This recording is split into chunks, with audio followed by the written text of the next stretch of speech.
Baik, Assalamualaikum warahmatullahi wabarakatuh. Perkenalkan, kami dari kelompok 1, Angkatan 29, Latsar CPNS 2024. Hari ini akan membuat podcast tentang review film Cahaya dari Timur, Beta Maluku, dan Laskar Pelangi. Jadi dalam podcast ini kita akan mengeksplorasi keberagaman dan bagaimana harmoni dapat dibangun dari perbedaan. Sesuatu yang sangat relevan tentunya di Indonesia. Bersama saya dan ada 8 narasumber yang akan memberikan pandangan mereka. Untuk itu, mari kita mulai dengan Cahaya dari Timur atau Beta Maluku. Nah, Pak Aksan mungkin ya, Pak Aksan. Tentu Cahaya dari bagaimana? Boleh dijelaskan dulu tentang film Cahaya dari Timur ini, Pak Aksan. Ya, baik Pak Ismail ya. Tentu Cahaya dari Timur ini, Beta Maluku menceritakan perjuangan sekelompok pemuda dari Maluku yang ingin membentuk tim sepak bola di tengah konflik sosial yang sedang berlangsung. Randy merupakan karakter utama, berusaha menyatukan teman-teman dari berbagai latar belakang etnis dan agama untuk berjuang bersama di lapangan sepak bola. Konflik dalam film ini bukan hanya tentang permainan, tetapi juga bagaimana mereka menghadapi tantangan sosial yang memecah komunitas mereka. Wah, terima kasih Pak Aksan ya. Jadi film ini memang menyoroti perjuangan untuk menyatukan perbedaan. Terus menurut Pak Maulana, menurut Anda nih, apa pesan keberagaman yang paling menonjol dalam film ini? Terima kasih. Pesan utama yang bisa saya ambil tentang keberagaman dalam Cahaya dari Timur adalah bagaimana perbedaan tidak seharusnya memisahkan kita. Maluku memiliki sejarah panjang keberagaman budaya dan agama, tetapi dalam film ini kita melihat bagaimana karakter-karakter yang berbeda, seperti Tina yang religius dan Randy yang ambisius, dapat bersatu dengan tujuan yang sama. Mereka menemukan bahwa tujuan bersama bisa menyatukan orang, terlepas dari perbedaan yang ada. Ya, ya, betul-betul sekali ya, Pak Maulana. Keberagaman memang sebagai kekuatan ya. Bagaimana menurut Anda film ini mencerminkan realitas di Indonesia saat ini, Pak Asrul? Baik, terima kasih.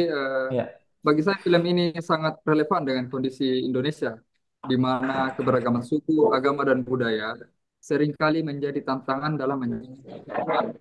Namun, seperti yang terlihat dalam film, kita harus fokus pada apa yang bisa menyatukan kita.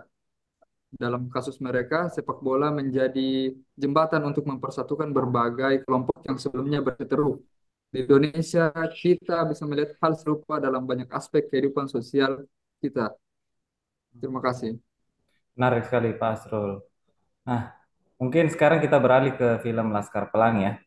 Nah, kita mulai dari Pak Aleh mungkin. Sekarang Pak Aleh. Bisa beri kami gambaran Pak Aleh tentang cerita dalam Laskar Pelangi. Baik, terima kasih Bapak Ismul sebagai host. Tentu Laskar Pelangi adalah kisah nyata dari sekelompok anak-anak di Belitung yang berjuang untuk mendapatkan pendidikan meskipun keterbatasan ekonomi dan fasilitas. Ikal, Lintang, dan teman-temannya berasal dari latar belakang yang berbeda, tetapi mereka disatukan oleh impian yang sama untuk belajar. Bu Mus, guru mereka, selalu menekankan pentingnya pendidikan dan persatuan meskipun kondisi mereka sangatlah sulit. Mungkin itu Bapak Ismun. Ya, berarti memang sangat inspiratif film ini Pak ya. Ah, terus nih, apa menurut Anda strategi membangun harmoni yang bisa kita ambil dari kedua film ini Pak Aldi mungkin? Oke, Pak Ismol, karakter persahabatan antar karakter dalam Laskar Pelangi itu digambarkan sebagai contoh sempurna dari bagaimana perbedaan bisa memperkuat hubungan. Ikal, Lintang, dan Mahar adalah anak-anak yang memiliki kepribadian yang sangat berbeda, tetapi mereka selalu mendukung satu sama lain. Mereka tidak melihat perbedaan sebagai hambatan, tapi justru sebagai kekuatan untuk saling melengkapi. Ini adalah pelajaran penting tentang harmoni. Kita tidak harus sama untuk bisa bekerja sama. Sangat inspiratif ya Pak Aldi ya. Apa menurut Anda strategi membangun harmoni yang bisa kita ambil dari kedua film ini Pak Andi Afdal menurut Anda? Baik, dari kedua film ini kita bisa belajar bahwa dialog terbuka dan komunikasi yang baik adalah kunci untuk membangun harmoni. Di Cahaya dari Timur, Karakter-karakter yang berbeda seringkali terlibat dalam percakapan sulit, tetapi itu yang membuat mereka bisa saling memahami. Di Laskar Pelangi, guru mereka, yaitu Bu Mus, selalu menekankan pentingnya saling mendukung dan mengutamakan kebersamaan. Jadi, dialog dan kerjasama adalah strategi utama yang bisa kita terapkan dalam kehidupan sehari-hari. Ya, ya, ya. Nah, ini saya setuju sekali Pak Devda. Nah, coba kita ke Pak Akbar ya. Pak Akbar, bagaimana pendidikan berperan sebagai alat untuk membangun harmoni dalam kedua film ini, Pak Akbar? Baik, terima kasih Pak Ismul. Pendidikan adalah elemen penting dalam kedua film ini. Di Laskar Pelangi, pendidikan menjadi jembatan yang mengatasi perbedaan sosial dan ekonomi. Ikal dan teman-temannya menemukan harapan dalam belajar, dan itu menyatukan mereka. Nah, sedangkan di film Cahaya dari Timur, meskipun sepak bola adalah fokusnya, ada pelajaran besar tentang nilai kolaborasi dan belajar dari satu sama lain. Pendidikan dalam bentuk apapun bisa menjadi alat kuat untuk mempromosikan harmoni. Nah, baik sekali, Pak Akbar. Nah, sekarang begini, mungkin kita butuh bagaimana menggambarkan kedua film ini ya. Mungkin Pak Taufik, mungkin bisa jelaskan Pak Taufik bagaimana kedua film ini menggambarkan keberagaman di Indonesia secara keseluruhan. Oke, baik Pak Isnu, terima kasih atas kesempatannya.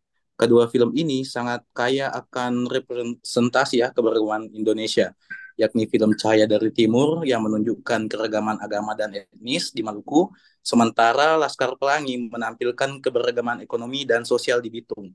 Di tengah semua perbedaan itu, kedua film ini menekankan pentingnya saling mendukung dan menghargai. Ini adalah cerminan Indonesia, di mana keberagaman adalah kenyataan sehari-hari, tetapi dengan nilai-nilai seperti gotong royong, kita bisa hidup harmonis. Begitu, Pak. Baik. Jadi teman-teman mungkin kesimpulannya dari kedua film ini kita telah belajar ya bahwa keberagaman bukanlah hambatan, tapi sebenarnya adalah kekuatan jika kita bisa saling menghargai dan bekerja sama. Jadi memang perbedaan ini harus kita manfaatkan untuk jadi kekuatan besar, khususnya di negara kita Indonesia. Jadi terima kasih kepada semua narasumber atas pandangan dan analisisnya yang luar biasa. Jadi kami berharap diskusi ini menginspirasi Anda semua untuk lebih menghargai keberagaman dan mencari cara untuk membangun harmoni di tengah perbedaan. Terima kasih atas kesempatannya. Sampai jumpa di episode berikutnya. Baik teman-teman, demikian podcast kami dari kelompok 1 Latsar CPNS 2024 angkatan 29. Terima kasih atas segala perhatian yang diberikan. Saya mewakili teman-teman narasumber yang lain mengucapkan selamat malam. Assalamualaikum warahmatullahi wabarakatuh.